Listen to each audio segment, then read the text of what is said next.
Caso Bramezza, la Corte di Cassazione emette una pietra tombale e annulla definitivamente l'interdizione dall'attività di editoria di Giovanni Yannakopoulos.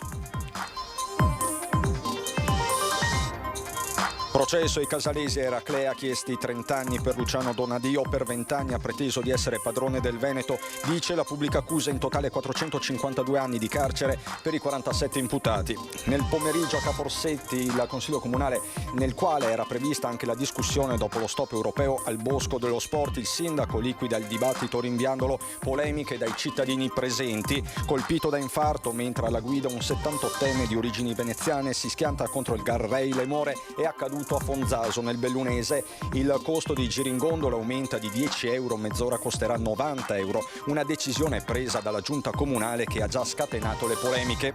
In spiaggia già aperti gli ombrelloni del Blue Moon al Lido di Venezia, altre spiagge aprono in questi giorni, grandi aspettative dei gestori per la stagione. Attraverso la Veneto Film Commission la Regione stanzia 19 milioni per sostenere le produzioni cinematografiche e si punta a entrare nel circuito internazionale.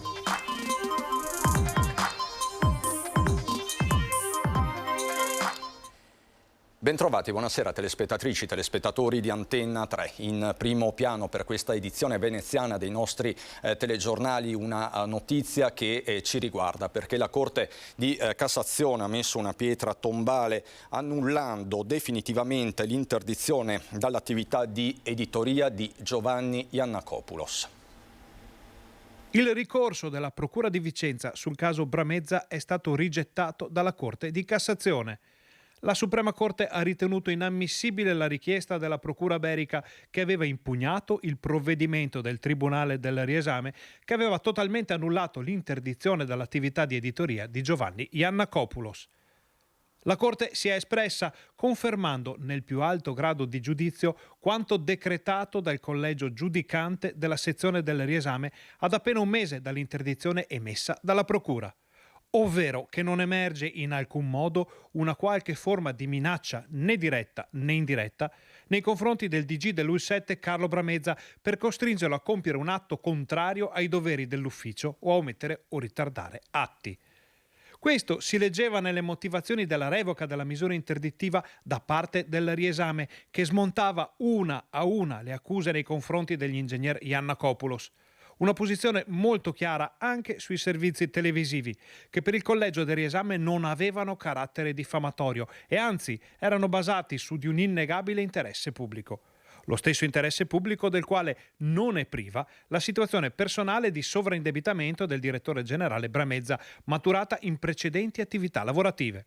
Una decisione, quella della Suprema Corte, accolta con soddisfazione dall'avvocato Maurizio Paniz, legale di Giovanni Yannakopoulos. Sono molto soddisfatto che la Cassazione ieri abbia dichiarato inammissibile il ricorso della Procura del Tribunale di Vicenza verso il provvedimento del Tribunale del Riesame di Venezia, che aveva a sua volta cassato la decisione del GIP di Vicenza che bloccava l'esercizio dell'attività di editoria in capo all'ingegnere Yannakopoulos e quindi ad Antenna 3 e a Rete Veneta. È stata una, come si dice, battaglia giudiziaria complessa, articolata, nella quale una volta di più ha trionfato il rispetto del diritto di informazione, del diritto di cronaca, del diritto di dare ai cittadini le giuste informazioni anche nei confronti di coloro che gestiscono posti importanti, che hanno un ruolo di apparente potenza,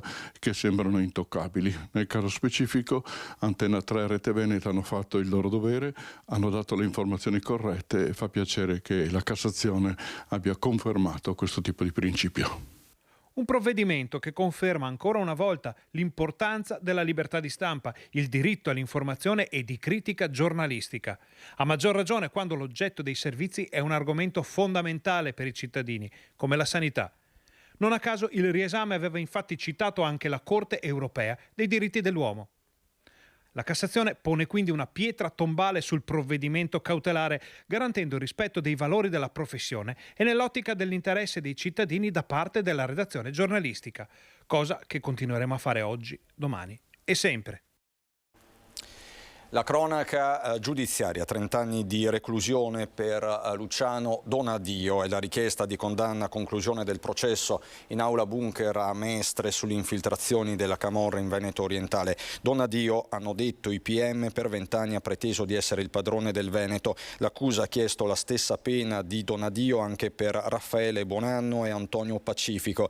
23 anni e 3 mesi per Luigi Paoli, 20 anni per Antonio Bonanno e 4 anni per l'ex sindaco di Eraclea Mirko Mestre. In totale per i 47 imputati sono stati chiesti 452 anni di carcere, così in aula bunker a Mestre. La politica nel pomeriggio, clima teso a Cafarsetti, dove era prevista la discussione del progetto famigerato Il Bosco dello Sport, ma ci racconta tutto la nostra Ilaria Marchiori. Buonasera Ilaria. Buonasera Cristian, buonasera ai nostri telespettatori, ci troviamo qui ancora a Cafarsetti, come vedete alle mie spalle si sta ancora svolgendo il Consiglio Comunale, siamo alle battute finali, però all'inizio come avevamo già anticipato nei giorni scorsi e anche stamattina al nostro collegamento ci sono stati veri momenti di tensione. Qui insieme a me c'è il consigliere comunale del Partito Democratico Giuseppe Saccà. Allora, cosa è successo in sintesi, Saccà?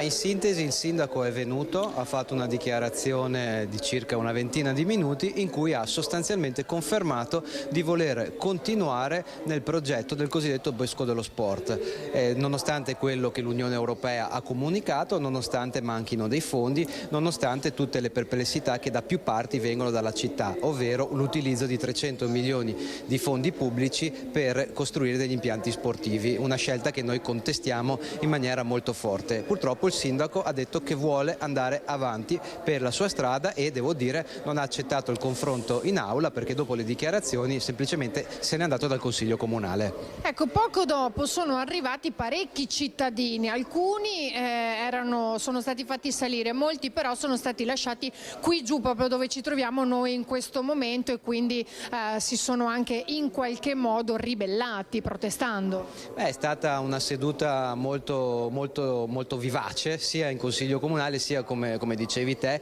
per la presenza di molti cittadini che giustamente sono molto preoccupati della scelta che sta portando avanti questa amministrazione, perché questi soldi, questi investimenti, questi fondi pubblici dovrebbero essere utilizzati, come hanno anche detto i cittadini, per altre tematiche quali la residenza, il lavoro, il sviluppo socio-economico, ma purtroppo l'amministrazione continua per la sua strada e quindi è giusto insomma che i cittadini siano venuti qua a manifestare le loro opinioni anche in maniera colorita, ma devo dire sempre comunque rispettando l'aula e i lavori del Consiglio. Ecco, in ogni caso, tanto per concludere quello che è stato questo pomeriggio, fondamentalmente è stato dalla maggioranza è stato detto che il Bosco si farà, anche se c'è il no da parte dell'Europa, ma si confida nel governo. Ecco, questo lo valuteremo nei prossimi giorni perché il governo non si è ancora espresso. Noi speriamo che il governo faccia una scelta diversa perché Venezia ha bisogno di investimenti pubblici, ma su altri temi.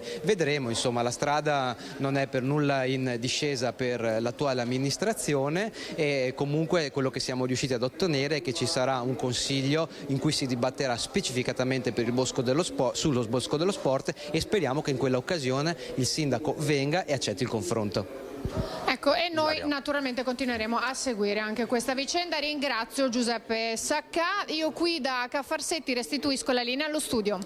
Grazie Ilaria, grazie a te e Nicoletta Rizzetto per la parte tecnica. Noi procediamo con la cronaca che ci porta nel Feltrino occidentale a Fonzaso, dove questa mattina in un incidente stradale è morto un uomo di 78 anni originario del Veneziano. Si chiamava Alberto Turcato, era veneziano di origine ed aveva 78 anni. Un infarto lo ha stroncato stamani mentre alla guida della sua Alfa Romeo percorreva il tratto della statale 50 bis alla Fenadora di Fonzaso. L'anziano ha perso il controllo dell'auto che è finita contro il guardrail senza coinvolgere altri veicoli.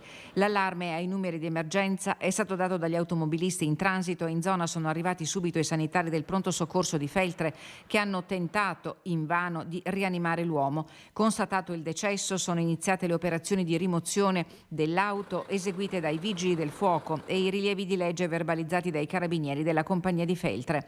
Il traffico a quell'ora ha subito pesanti ripercussioni. L'ANAS ha chiuso la strada per il tempo necessario ai soccorsi. Alberto Turcato viveva ad Agana di Fonzaso da un paio d'anni, ma solo a marzo scorso aveva trasferito lì la sua residenza dal veneziano.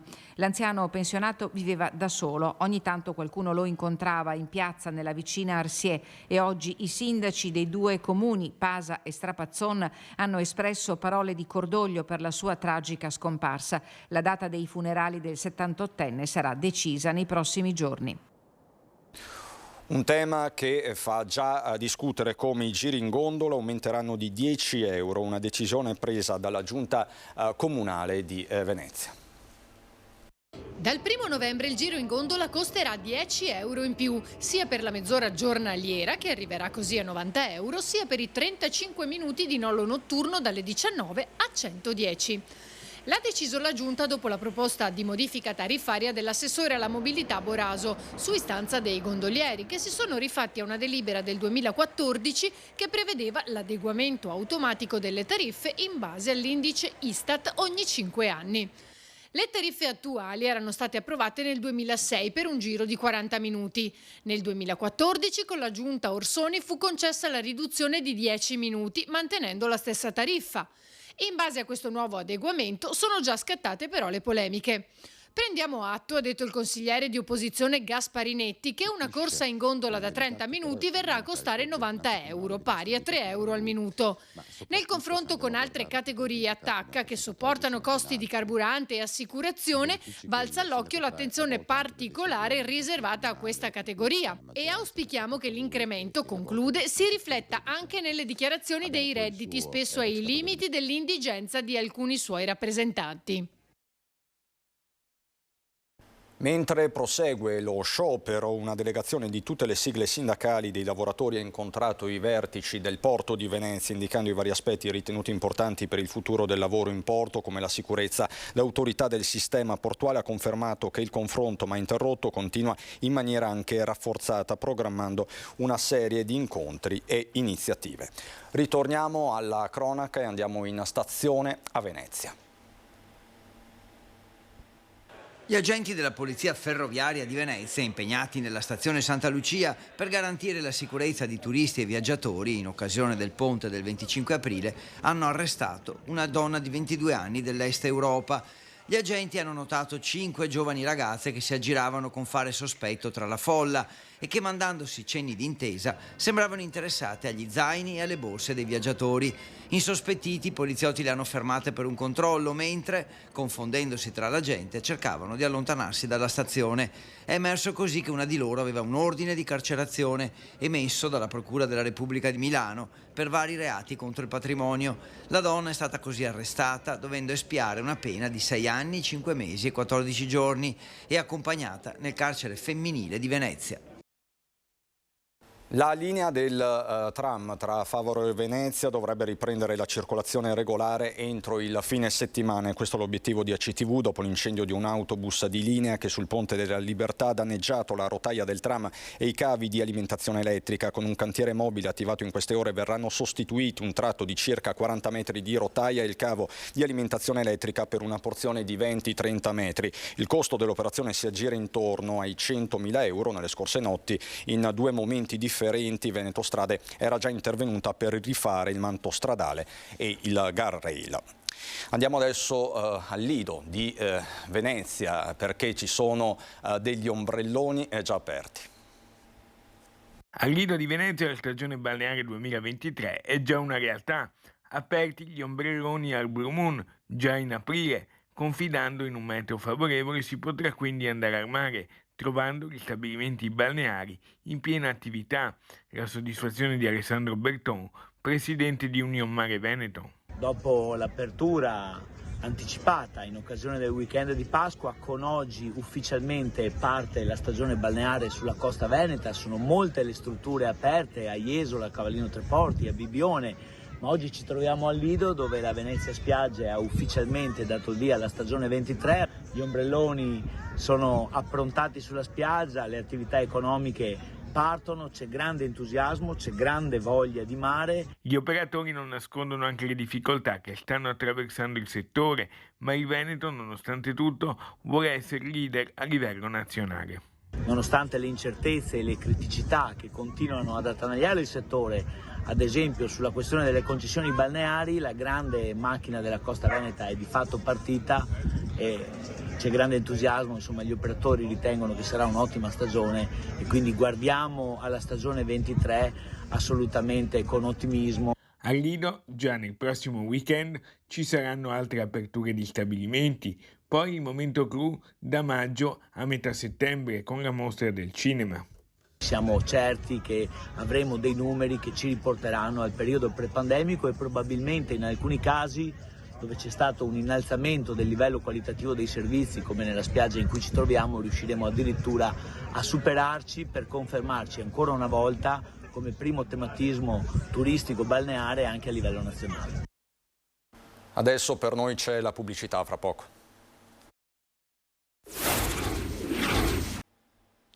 Di nuovo in diretta per parlare di cinema e di Veneto Film Commission.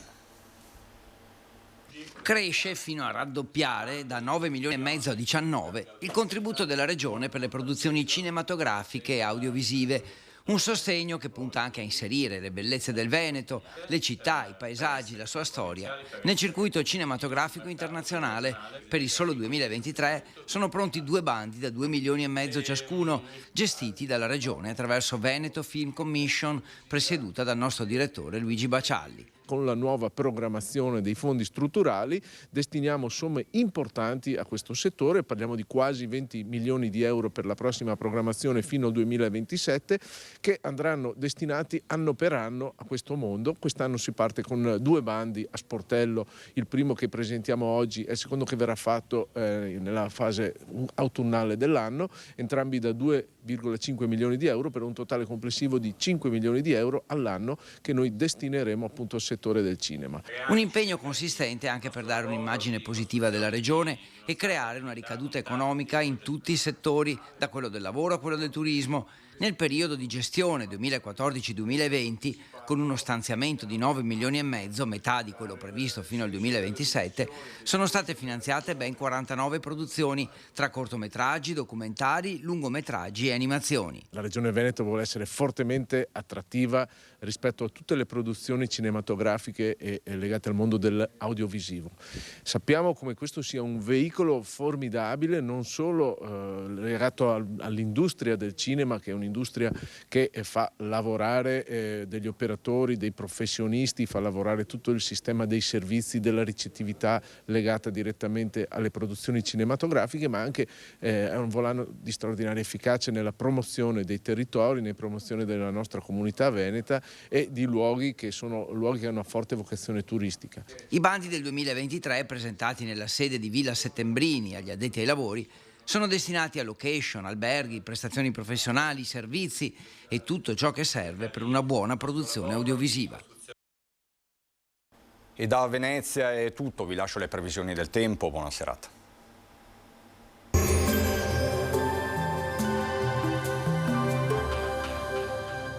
La tua bolletta continua a salire? Chiama allo 0422 320605, Exi, professionisti del risparmio energetico dal 2006. Bentrovati al meteo. Alta pressione sempre stabile, il tempo si mantiene buono sul nostro territorio. Il dettaglio di venerdì 28 aprile. Sul Veneto tanto sole inizialmente, poi nuvolosità via via più diffusa, più compatta sui settori alpini e prealpini, ma senza precipitazioni degne di nota. Temperature stazionarie minime tra 2 e 10 gradi, massime invece comprese tra i 17 e i 20 gradi.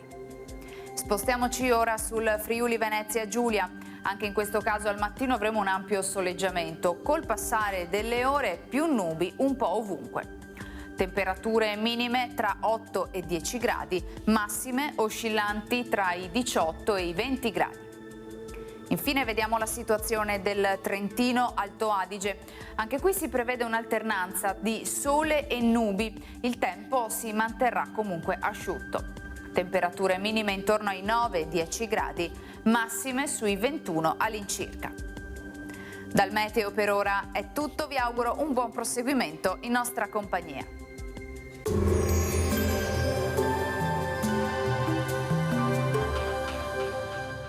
La tua bolletta continua a salire? Chiama allo 0422 32 06 05. Exi, professionisti del risparmio energetico dal 2006.